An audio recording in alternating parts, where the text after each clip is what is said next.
you so much for being here. This is the Dan Corder Show. South Africa is a movie. Welcome to the watch party. Tonight, we need to talk about Gauteng's coalition collapse, MK dropping claims of election rigging and the drama around that. And we're talking about our basic education crisis and new basic education minister with Equal Education's Noncedo Madube-Dube. Let's get into it. And of course, we start News Worth Knowing with the Springboks. Yes! They're back, baby, in a battle between the two best teams in the world. The Springboks confirmed that they are absolutely top two and definitely not number two by beating Ireland in Pretoria this weekend. Only the Boks can make us feel this way. And on Saturday, the Boks once again left a whole country, 60 million people, feeling like this.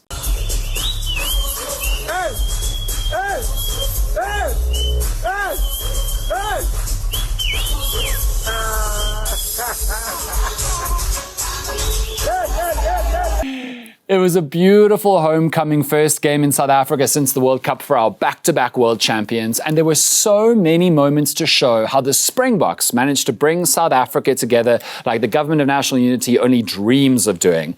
The best moment of all was when South African singer Keabetswe Kebi Motsilanyane, who sang the national anthem before the game, and her singing was exceptional, but the biggest goosebumps moment was when she handed over to the crowd to sing the final verse.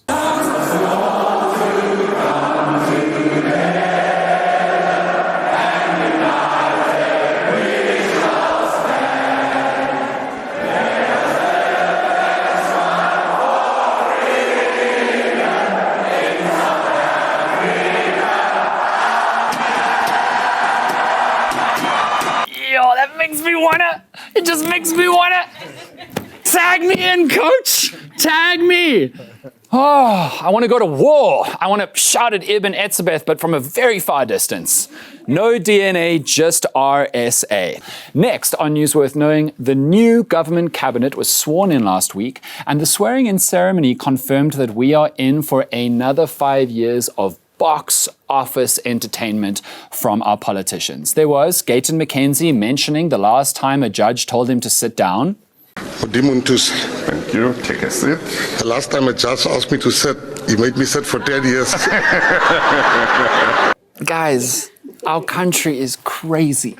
That's a new minister saying, hey, remember the last time I was put in jail for gangsterism and bank robbery for 10 years? And it's genuinely getting a huge laugh because it is very funny. But it's also crazy. Then there was our new water and sanitation minister, Phemi Majodina, bringing the house down with superb handling of a genuinely tough word to say. And to perform the functions of my office conscientiously, and to the best of my ability.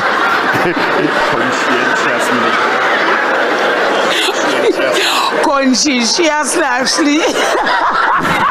That Nanzoke was such a boss move. Like genuinely the charisma, the speaking talent to nail that. That was such an I'm the one moment from Phemi Majodina. I absolutely love it. And finally, there was President Ramaphosa giving an acting performance so good that he genuinely should have won an Oscar. He was announcing new Minister of Agriculture, John Steenhuisen, and made a mistake. Dr. John Henry Steenhuisen. Did I say doctor or mister? Mistake, huh? No. That's like when your mom really loves your ex and is angry at you for not still being with your ex and then calls your new lover your ex's name over and over again by mistake. Right. Next on News Worth Knowing, Gauteng. Gauteng desperately needs good governance. So many of the problems stem from disastrous political failings. Pretoria has suffered years of service delivery failures. The worst building fire in Johannesburg's history happened last year, and that catastrophe happened due to decades of shocking political malpractice. And in case you forgot, Bree Street literally exploded. And it still looks like a set from District 9 nearly a year later.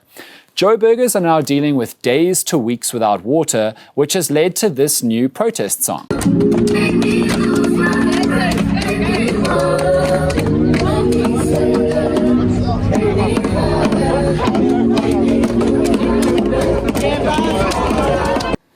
Make me sweat, make me harder, make me lose my breath, let me... More enthusiasm. Now, Gauteng really needs a stable government, and it looked like the ANC and DA would follow their national leaders and form a government of provincial unity in Gauteng, until late last week when the talks broke down with no prospect of recovery. Gauteng Premier Panyaza Lesufi, who is only Premier because of the DA's support for the vote for premiership, remember, just a few weeks ago, he created a cabinet out of the ANC and 3 small parties in a government coalition that does not actually have more than half of the vote in Gauteng. The ANC, IFP, Patriotic Alliance and Rise Mzansi only have 33 out of 80 seats in the Gauteng provincial legislature, which means that they have what is called a minority government. And this means that whenever they want to get anything passed in the legislature, they won't have enough votes on their own and will be forced to try and convince other parties to vote with them. And if they can't, then they're literally stuck. Our cabinet is stuck. It also means that if a vote of no confidence is called in the Premier, the coalition doesn't actually have the numbers to fend off the vote on their own. They will need the support of other parties, which is unlikely since all the other parties either weren't approached or weren't ultimately included in this provincial government. So it's bad for Gauteng, guys. Especially because if the government loses power, that will likely lead to the cabinet changing when there are new rulers, which means disruptions in projects in all the departments. And sometimes it means abandoning all projects for new ones when new cabinet members with their own priorities of their own parties take their places.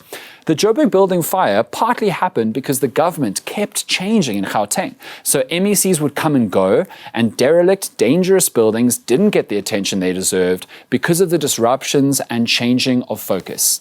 It's bad, bad things in Gauteng. And we really hope that there's a resolution soon. And finally, on News Worth Knowing, some truly delicious news, because the Independent Electoral Commission has no chill. Absolutely zero chill. You know how people tried to peddle disinformation about South Africa's election being rigged?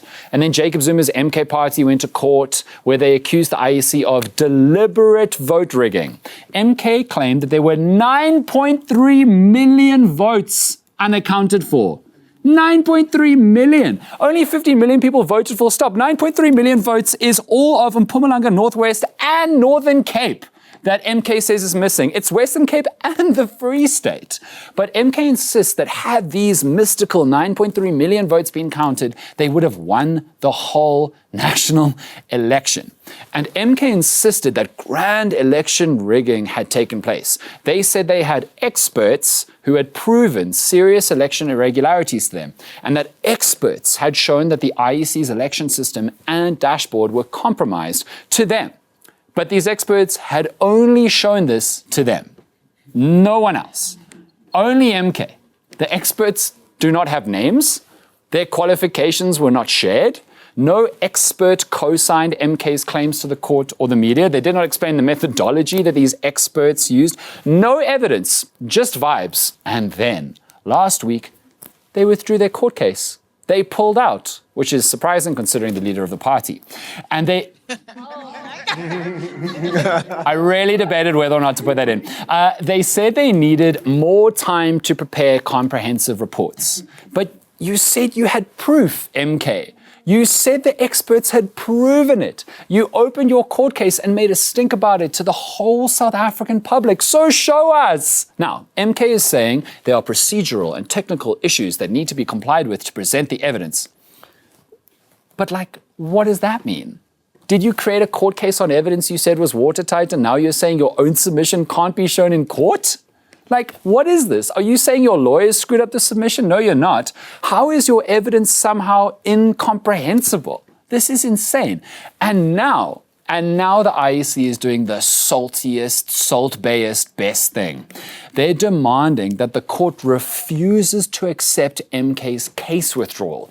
The IEC is asking that the court make a judgment on the case because MK had made serious allegations about the credibility of the election, and the IEC's attorney went in hard. He said, "It is absolutely imperative that the matter is ventilated publicly and a final decision be made in the Electoral Court, at the very least to confirm whether the allegations against the Electoral Commission were made vexatiously and without cause." Vexatiously. Sick legal burn, my bro. This is basically MK talking smack about the IEC in the schoolyard. Then the IEC saying, "Meet me out back after school," to say that smack to my face. And then MK rocking up face to face with the IEC, and the whole school is crowded around watching. And then MK goes, "Actually, never mind," and tries to slide off, and the IEC says, no, say what you want to say, and then asks the other kids crowding around to stop MK from leaving. And if the court rejects MK's request to withdraw the case and does make a ruling and finds against MK, it'll get even more embarrassing for MK because the court had already issued directions on the case, which means the case had already had costs that need to be paid for. MK may well be forced to pay for those costs as punishment. So, if we're back in the schoolyard, the MK kid is too scared to say the smack he said to the IEC kid's face and then has to give him his lunch. It is crazy, and we'll report everything that comes out of that case probably in the coming week. And now we're going to take a quick break. Coming up in a second, we welcome Equal Education's Noncedo Madube-Dube to talk about our basic education crisis, our new basic education minister, and what really needs to be done by our new government to quite literally help the children. This is the Dan Quarter Show, South Africa's watch party. See you now.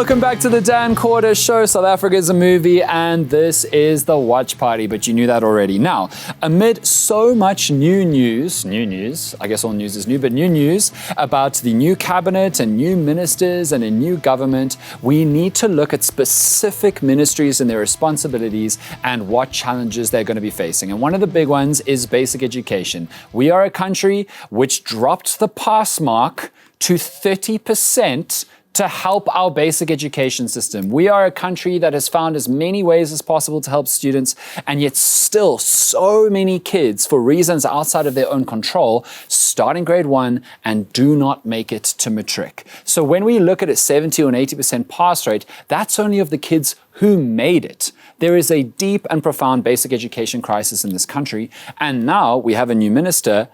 Gone are the days of Angie Motshekga, but it's a really interesting situation because our new minister is from the Democratic Alliance. That's one of the ministries that's been given to a non-ANC party, and already there's a lot of chatter amongst unions and the basic education system about what a DA contributed minister might do for the education system, which is why I'm thrilled to welcome a wonderful representative from a crucial organization, Equal Education, that does so much good work to try and help the country get its basic education system on track and literally help the children. Please welcome the fabulous Noncedo Madube-Dube is here. Hello!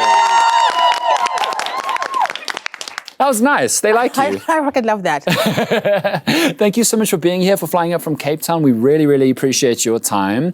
In some ways, there's a new government, but it's also the same old problems. What in equal education and in your views are some of the most significant challenges that should be top of the priority list? The first thing is that I'm hearing the Democratic Alliance through the minister, and I'm going to keep calling it that till we talk about what's possible. I have been talking about the full eradication of plain pit latrines in schools across the country. Now, according to a law for school infrastructure that was built and advocated for by grassroots social movements like Equal Education in South Africa, plain pit latrines should have been eradicated in 2016. Wow. The Department of Basic Education, the Presidency, the National Treasury, interministerially, government as a whole has failed to make sure that children are safe and in dignified circumstances or conditions inside schools.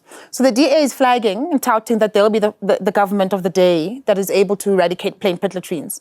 And we want to be able to hold them to that. But we're not going to be able to do that through this ministry, regardless of who's the Minister of Basic Education, because the Democratic Alliance is part of a cohort of then opposition parties that have been fighting to make sure that the government can extract timelines from the law for the norms and standards for school infrastructure. Okay. The first job the minister has, and this is what we're asking and advising, please can you make sure that you put timelines back into the law for school infrastructure? See. Because at the moment, what the law says, and it's been gazetted a couple of days, it was actually a day before the 29th of May. Cheeky, but there it is. What happened on that day is that the law that gazetted had said, the government promises to give South Africans 12 months head start and a plan to show how they're going to eradicate plain pit latrines and fix schools inside of these communities.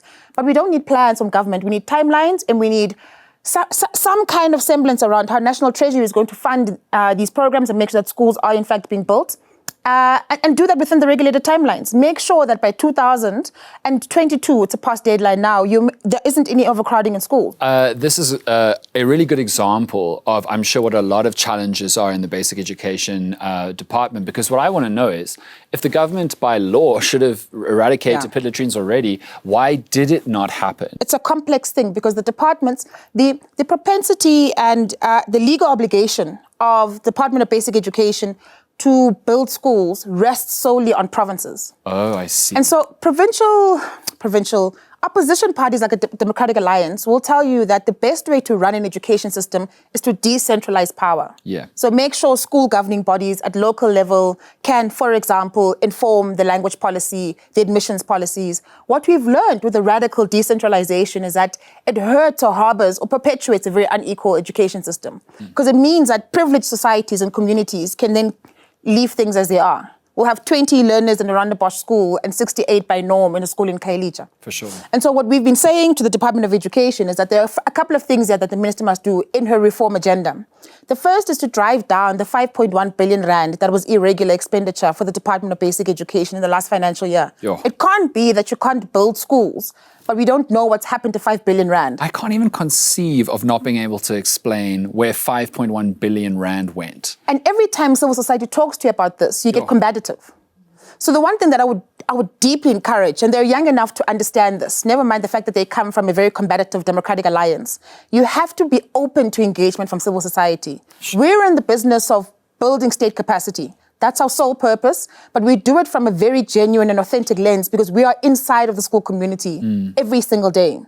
So you're going to have to figure out the financing. Okay, the one thing is that this is an invitation, by the way. Maybe we come back here in a couple of weeks. The minister should join us. I'd love that. Or if not, please open up an opportunity for us to meet with you. Because the one thing that we want to help you do, not just plan effectively and efficient ways to use money, but for us to go outside the National Treasury's offices. The Department of Basic Education at the moment has no political will to challenge National Treasury on austerity budgeting. Oh, I see. So you've got a situation where you're reforming the laws, you're going, oh, we'll fix the schools and we can, we'll give you a 12-month plan, but you're letting National Treasury siphon money off the infrastructure log and other parts of the budget for education. So what would you say to people who point out that as a percentage of total budget, South Africa actually spends a lot of money on education? So a lot of people talk about how do you see return on investment? And the reason the system is so stifled, the first is around political will, so prioritization. Where are you putting that money? Mm-hmm. It can't be that you're increasing line items around consultancies in the Department of Basic Education. Use that money to make sure you've got the basic LTSMs, this is learning and teaching support materials, in school so that learners can read for meaning. For sure. Join the rest of the sector, partner with business, but in progressive ways that are transparent, that are useful. Challenge the government on conditional grants for school infrastructure particularly. Compel other ministries, public works, water and sanitation, the presidency to help you make sure this job is done. You can't sit on your laurels and hope for the best. So beyond interdepartmental stuff, like making sure there's no corruption, making sure the Treasury continues to fund really important things and the right things, and beyond the ghastly, inhumane instances of schools forcing their learners to take risks with their own lives to use pit latrines, what are the reforms that need to happen within the classroom to get more grade 1s or 2s to matric? There isn't enough time being dedicated in foundation phase learning in South Africa for the art of reading itself. Wow. And that's a crisis in itself, right? So when the minister is talking about a review of the curriculum, maybe not so much the curriculum, but the pedagogical approaches and the conditions. I see. The other thing we've been trying to explain to the Department of Education is that your responsibility isn't just for the teaching and learning that happens inside the classroom. It is the social wage condition around the school environment. You have to make sure that children are eating when they get to school. I see. You have to provide scholar transport. It's not a Department of Transport competency, it's yours. So you do that work and you make sure that the money, like we were talking about, is being used effectively. Now, what happens inside the classroom? LTSMs. There aren't books in our classrooms. Sure. So a few organizations have gotten together, including Equal Education, and we've formed something called the Right to Read campaign. What we're wanting to do is put together a shadow regulation, some kind of binding law that says, because you're not hearing the crisis or the political will is not moving you to action, because the department has for a couple of years said, we've got a plan. EP, can we start implementing, please? So if not, then we're going to have to find a law that can give legs to the constitutional right to basic education. Sure. And what that shadow regulations is suggesting is something that we're calling the 4 Ts. We need more time dedicated in foundation phase learning for teaching reading. We need testing, and I'm not suggesting anything DAS here. Okay, not assessments for the sake of, and or having teachers in hard conditions be forced to teach for assessments. Sure. I'm talking about some kind of benchmark that across the board can help identify where the blockages are, and not forgetting the social wage conditions, please. The third thing that we're calling for are some kind of materials. You need a basic LTSM. Schools schools in Limpopo earlier this year didn't have textbooks. Again. And or books. And so how are we meant to learn in those kinds of conditions? Absolutely. And so these are the things that we are wanting to put as priority on the minister's plate. I'm also looking for, if you look around the world, there are education systems that have done such creatively interesting things.